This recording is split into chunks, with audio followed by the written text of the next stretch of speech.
എല്ലാവർക്കും നമസ്കാരം. നമ്മൾ കഴിഞ്ഞ ക്ലാസ്സിൽ എന്താ പറഞ്ഞേ? ഇനി ഞാൻ ഉണർന്നിരിക്കാന്ന് പറയുന്ന ശീർഷകമൊക്കെ പരിചയപ്പെട്ടു. അതിലെ പത്രവാർത്തകളൊക്കെ നമ്മൾ പരിചയപ്പെട്ടു. അതിലെ മറ്റുള്ളവരെ സഹായിക്കണമെന്നുള്ള ഒരു നിഗമനത്തിലൊക്കെ എത്തിച്ചേരുകയും നമ്മുടെ സമൂഹത്തിലുണ്ടായ ദുരന്തങ്ങളെ പറ്റിയും അതിൽ നമ്മൾ എത്രമാത്രം സഹകരിച്ചു എന്നതിനെ കുറിച്ചുമൊക്കെ നമ്മൾ കഴിഞ്ഞ ക്ലാസ്സിൽ ചർച്ച ചെയ്തു അല്ലേ? ഇനി നമുക്ക് നമ്മുടെ പാഠഭാഗത്തേക്ക് കടക്കാം. എന്താ നമ്മുടെ പാഠഭാഗത്തിന്റെ പേര്? സാന്ദ്രസൗഹൃദം അല്ലേ? സാന്ദ്രസൗഹൃദം എന്നാണ് നമ്മുടെ പാഠഭാഗത്തിന്റെ പേര്. എന്താ സാന്ദ്രം എന്ന് പറയുന്ന വാക്കിനർത്ഥം? വളരെ ദൃഢതയും ഉറപ്പും എന്നാണ് സാന്ദ്രം എന്ന് പറയുന്ന പദത്തിന്റെ അർത്ഥം. സൗഹൃദം എന്താ? നമുക്ക് സൗഹൃദം ഈ ഇന്നത്തെ തലമുറയിലെ സൗഹൃദം ഇല്ലാത്ത ആരും കാണത്തില്ല. എല്ലാവർക്കും സൗഹൃദം ഉണ്ടായിരിക്കും അല്ലേ? നമ്മുടെ ബെസ്റ്റ് ക്ലാസ്സിൽ നമ്മുടെ ബെസ്റ്റ് ഫ്രണ്ട് എന്നൊക്കെ പറയാൻ നമുക്ക് ഒരുപാട് ഓരോ ക്ലാസ്സിലും ഓരോ ബെസ്റ്റ് ഫ്രണ്ട്സ് ഒക്കെ ഉണ്ടാവും അല്ലേ? അപ്പൊ അതേപോലെ നമ്മുടെ ആ ഒരു ഗാഢമായിട്ടുള്ള ആ ഒരു സൗഹൃദത്തെ പോലെ ഉള്ള രണ്ടുപേരുടെ സൗഹൃദമാണ് നമ്മുടെ ഈ പാഠഭാഗത്ത് സാന്ദ്രസൗഹൃദം എന്ന് പറയുന്ന ഈ ഒരു പാഠഭാഗത്തിലൂടെ നമുക്ക് പഠിക്കാനുള്ളത്. അതുകൊണ്ടാണ് സാന്ദ്രസൗഹൃദം എന്ന് പറയുന്ന ആ ഒരു ശീർഷകം പോലും ആ ഒരു പാഠഭാഗത്തിന് വരാൻ കാരണം. അപ്പോൾ ടീച്ചർ പറയാൻ പോകുന്നത് വെച്ചാൽ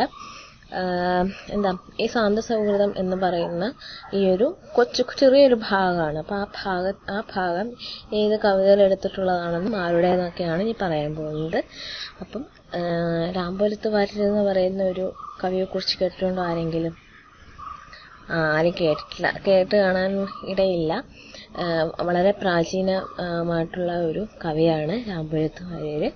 അദ്ദേഹത്തിന്റെ കുചേലവൃത്തം വഞ്ചിപ്പാട്ടിലെ കുറച്ചു വരിയാണ് നമുക്ക് പഠിക്കാനുള്ള ഈ സാന്ദ്രസൗഹൃദം എന്ന് പറയുന്ന ഈ ഒരു പാഠഭാഗം. ഭാഗവതം ദശമസ്കന്ധത്തിലെ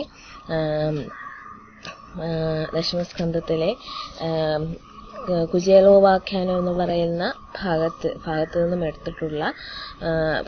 എടുത്താണ് അദ്ദേഹം ഈ കുചേലവൃത്തം വഞ്ചിപ്പാട്ട് എന്ന് പറയുന്ന ഈ ഒരു പാഠഭാഗം എഴുതിയത്. ഈ ഒരു ഒറ്റ കൃതി കൊണ്ട് തന്നെ അദ്ദേഹം മലയാള സാഹിത്യത്തിലെ ഉന്നതമായ സ്ഥാനങ്ങളിലെത്തി, ഒരു സമഞ്ജസമായ സ്ഥാനങ്ങളിലെത്താൻ അദ്ദേഹത്തിന് ഈ ഒരു ഒറ്റ കൃതി കൊണ്ട് തന്നെ സാധിച്ചു. അതുപോലെ ഇതിന്റെ ഈ കവിത എഴുതുന്നതിന്റെ പിന്നിലൊരു ഐതിഹ്യമുണ്ട്. അതെന്ന് പറഞ്ഞാല് വടക്കൂർ രാജശാഖയിൽപ്പെട്ട രവിവർമ്മയുടെ ആശ്രിതനായിരുന്നു രാംപുരത്ത് വാര്യർ. ആ സമയത്ത് രാംപുരത്ത് വാര്യരുടെ കുടുംബം വളരെ ദാരിദ്ര്യത്തിലാണ് നിന്ന ഒരു സമയമായിരുന്നു. അപ്പൊ ഈ വടക്കൂർ രാജരാജവർമ്മ ഇടയ്ക്കിടയ്ക്ക് ഈ വൈക്കം ക്ഷേത്രത്തിൽ പോകുന്ന ഒരു പതിവുണ്ടായിരുന്നു. അപ്പൊ അദ്ദേഹത്തിനോടൊപ്പം തന്നെ ഈ രാംപുരത്ത് വാര്യരും അദ്ദേഹത്തിന്റെ ആശ്രിതനാണ്.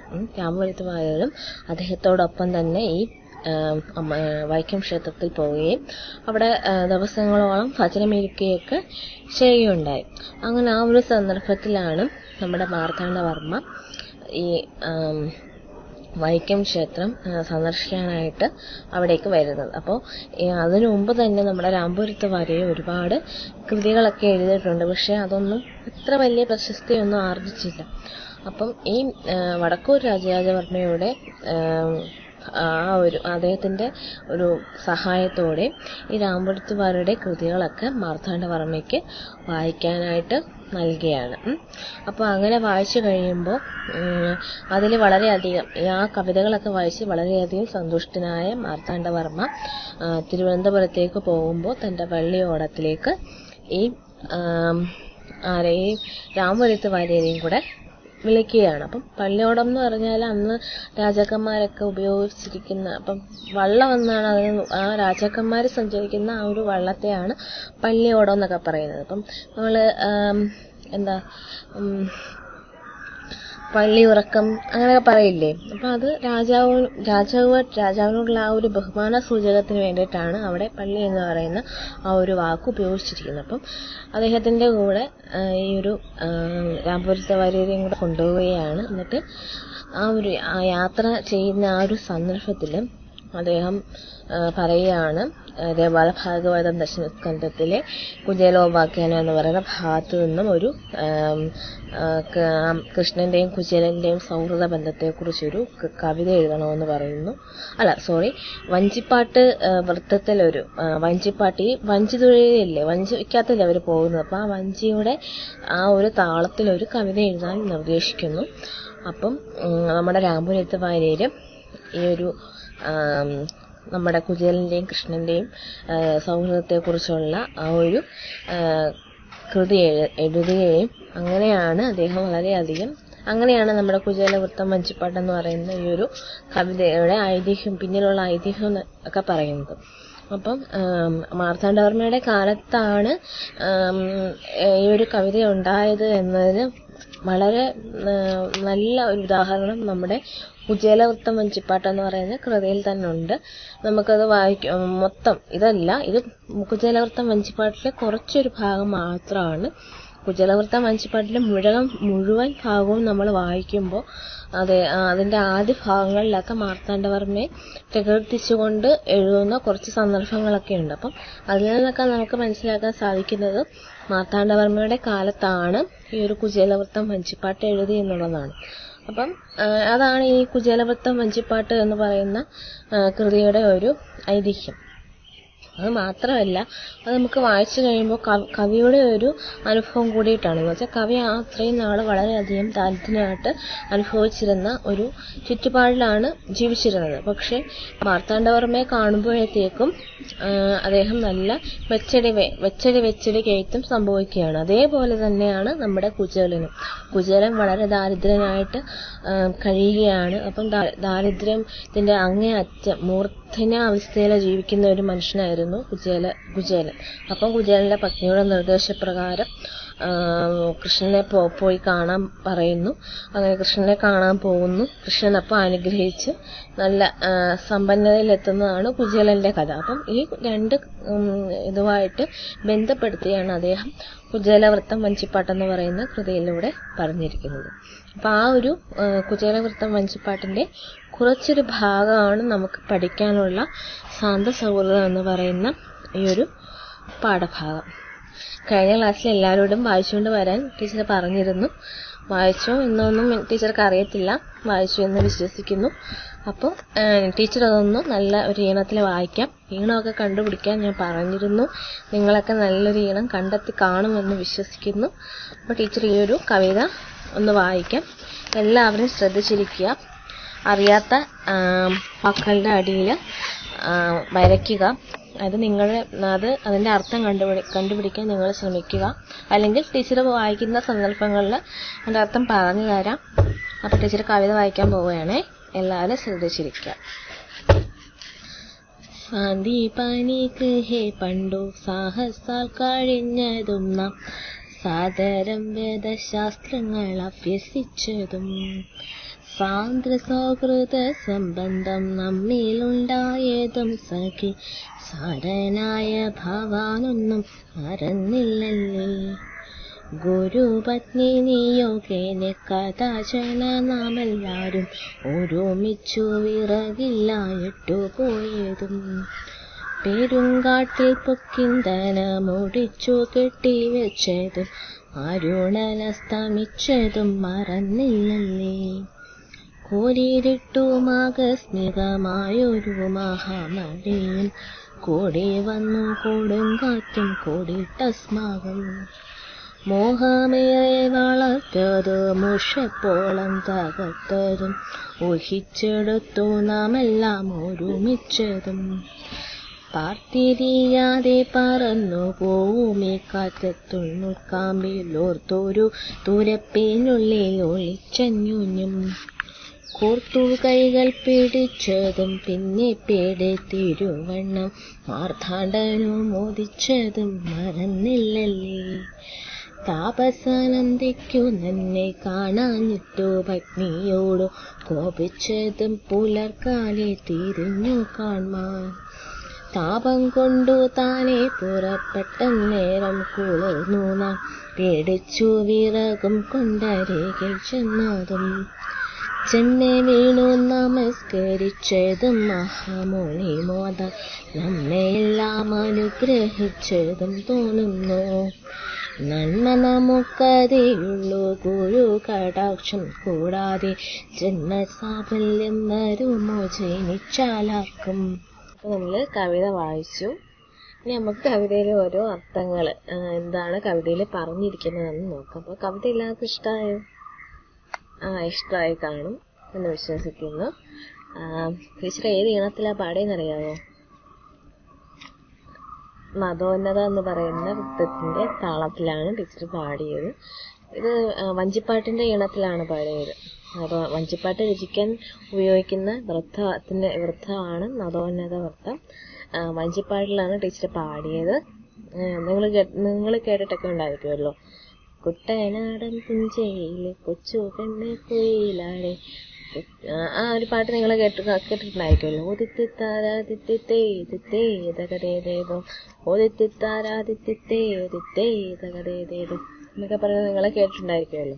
ആ ഒരു ഈണത്തിലാണ് ടീച്ചർ പാടിയത്. ആ ഈണത്തിൽ തന്നെയാണ് നമ്മുടെ കുചേലവൃത്തം വഞ്ചിപ്പാട്ടായിട്ടുള്ള ഈ ഒരു അതിന് നേരിട്ടുള്ള സാധസൗഹൃദം എന്ന് പറയുന്ന ഈ ഒരു പാഠഭാഗത്തിലെ താളം ആ ഒരു താളത്തിലാണ് എഴുതിയിരിക്കുന്നത്. ഈ ഒരു താളത്തിൽ മാത്രം നിങ്ങൾ ചെല്ലാവൂ എന്നൊന്നുമില്ല. പക്ഷെ ഈ ഒരു ഈണത്തിൽ നമുക്ക് വേറുള്ള കവിതകളൊന്നും പാടാൻ കഴിയത്തില്ല. അതാണ് വൃത്തത്തിന്റെ ഒരു സവിശേഷത. വൃത്തത്തെക്കുറിച്ചുള്ള വിശദമായിട്ടുള്ള കാര്യങ്ങൾ ടീച്ചർ അടുത്ത ഭാഗത്തിൽ അടുത്തൊരു ക്ലാസ്സിൽ നിന്നൊക്കെ പറഞ്ഞുതരാം. അപ്പം ആ ഒരു വൃത്തത്തിൽ എഴുതിയ കവിതകൾ മാത്രമേ നമുക്ക് ആ ഒരു വൃത്തത്തിൽ ആ ഒരു ഈണത്തിലൊക്കെ നമുക്ക് വായിക്കാൻ സാധിക്കുകയുള്ളൂ. പക്ഷെ വേറെ ഈണത്തിൽ നമുക്ക് വായിക്കാം. പക്ഷെ ആ കവിതയ്ക്ക് യോജിക്കുന്ന ആ ഒരു കവിതയുടെ ഭാവം നമുക്ക് മനസ്സിലാക്കാൻ കഴിയുന്ന ആ ഒരു അപ്പം വിഷമമുള്ള കവിത വളരെ സന്തോഷമായിട്ടുള്ള ഒരു ഈണത്തിൽ പാടിക്കഴിഞ്ഞാൽ അതിന്റെ യാതൊരുവിധ ഫീലിങ്സും നമുക്ക് ഉണ്ടാവത്തില്ല. അപ്പൊ ആ ഒരു കവിതയ്ക്കുള്ള ആ ഒരു ഭാവത്തിലും ഈണത്തിലും ഒക്കെ പാടിയാൽ മാത്രമേ നമുക്ക് ആ ഒരു കവിത നന്നായിട്ട് ആസ്വദിക്കാൻ പറ്റുള്ളൂ. കഥ പോലെ നമുക്ക് പെട്ടെന്ന് കവിത ആസ്വദിക്കണമെങ്കിൽ കവിതയ്ക്ക് അനുയോജ്യമായിട്ടുള്ള രീതിയിലുള്ള ഒരു ഈണത്തിലൊക്കെ നമുക്ക് പാടണം. അല്ലാതെ നമുക്ക് കവിത ആസ്വദിക്കാൻ ഒക്കത്തില്ല. സാധാരണ കവിത ആർക്കും ഇഷ്ടമല്ല. കഥകളും ചെറുകഥകളും നോവലും ഒക്കെയാണ് നമുക്ക് കൂടുതൽ ഇഷ്ടം. കവിത അത്ര വലുതായിട്ട് ആരും വായിക്കാറുമില്ല. പക്ഷെ കവിത വായിക്കണം. കൂടുതൽ ആൾക്കാരെ ആസ്വാദനമാകണമെങ്കിൽ നമ്മളത് പ്രത്യേക തരത്തിലുള്ള ഈണത്തിലൊക്കെ പാടുകയാണെങ്കിൽ നമുക്കത് പെട്ടെന്ന് ആസ്വദിക്കാൻ കഴിയും. അപ്പൊ ആ ഒരു ആസ്വാദനശേഷി വളർത്തിയെടുക്കണമെങ്കിൽ നമ്മൾ നല്ല രീതിയിലൊരു ഈണമൊക്കെ കണ്ടെത്തി അത് നിങ്ങളും അതേപോലെ ഈണമൊക്കെ കണ്ടെത്തി പാടാൻ ശ്രമിക്കണം.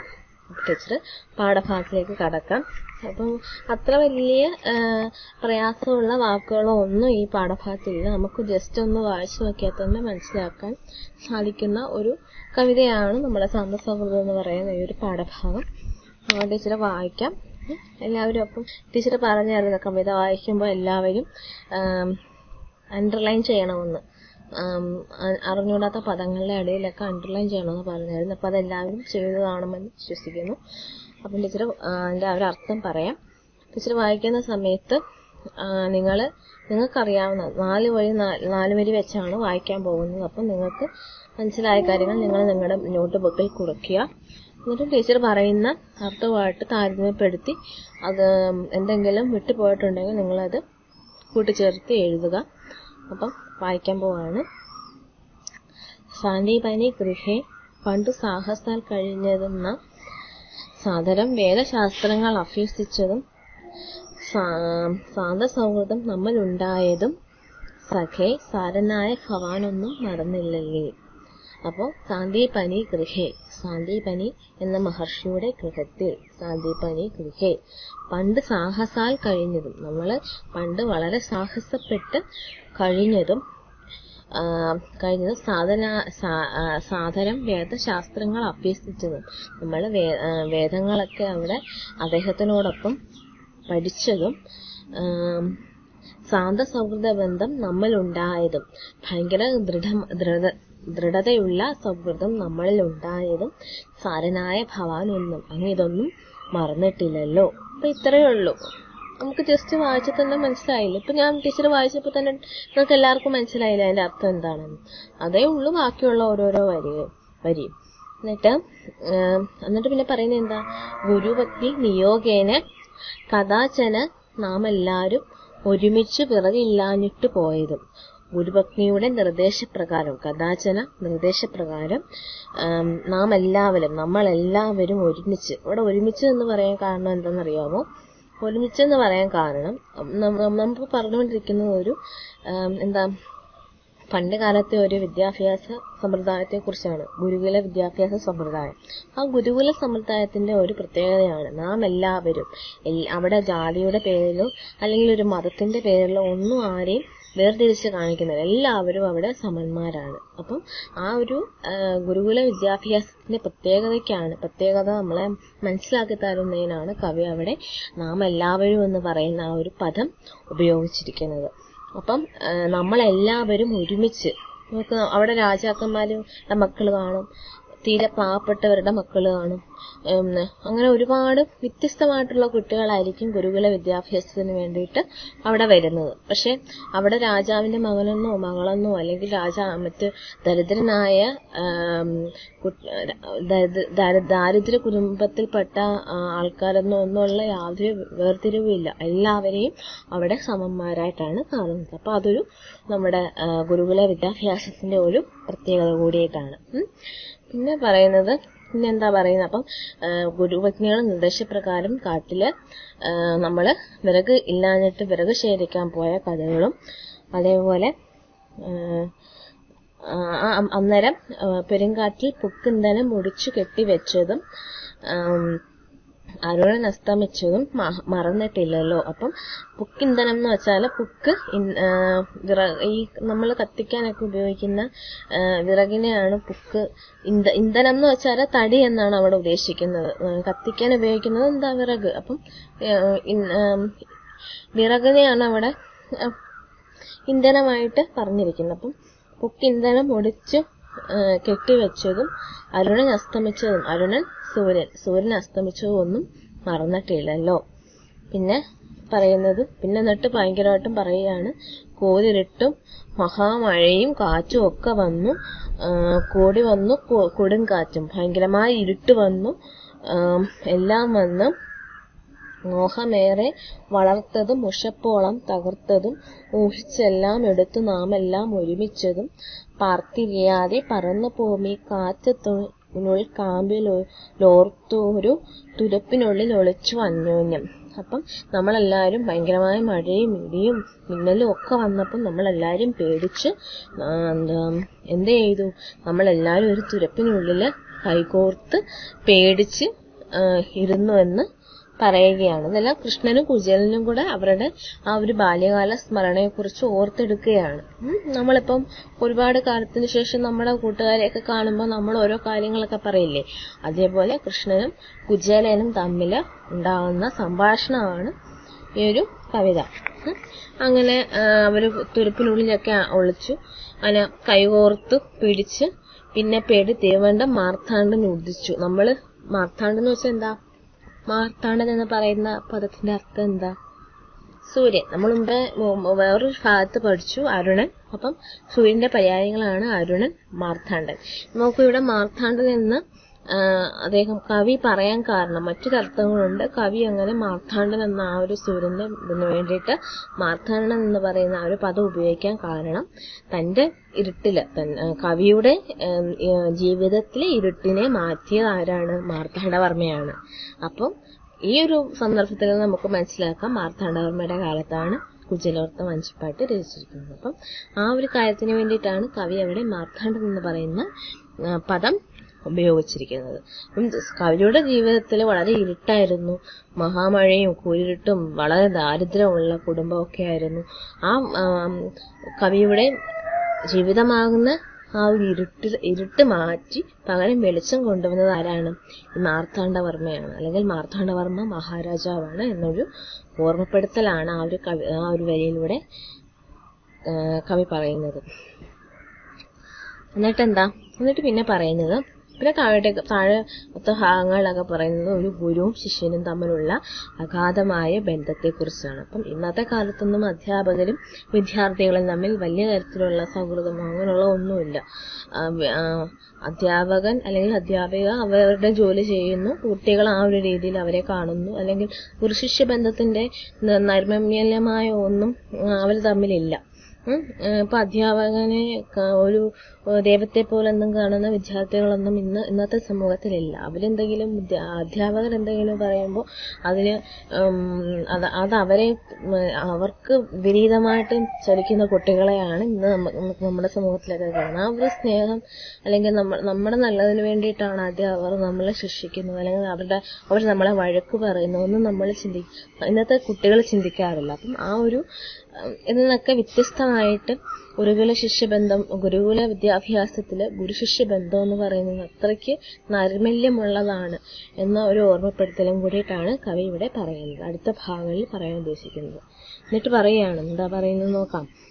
താപസൻ അന്തിക്കു നന്മയെ കാണാനിട്ട് പത്നിയോട് കോപിച്ചതും പുലർക്കാതെ തിരിഞ്ഞു കാണുന്നത്. അപ്പം ആ കൊച്ചു കുട്ടികളെ കാട്ടിലേക്ക് പറഞ്ഞു വിട്ടതിന് പത്നിയോട് വളരെയധികം കോപിച്ചതും താപം പൊട്ടു വളരെ ദേഷ്യത്തോടുകൂടി വളരെ ദേഷ്യത്തോടുകൂടി താനേ നേരം പരാന്ന് വിളക്കുന്നതിന് മുമ്പേ കുട്ടികളെ അന്വേഷിച്ചു ഗുരുനാഥൻ പുറപ്പെട്ടു.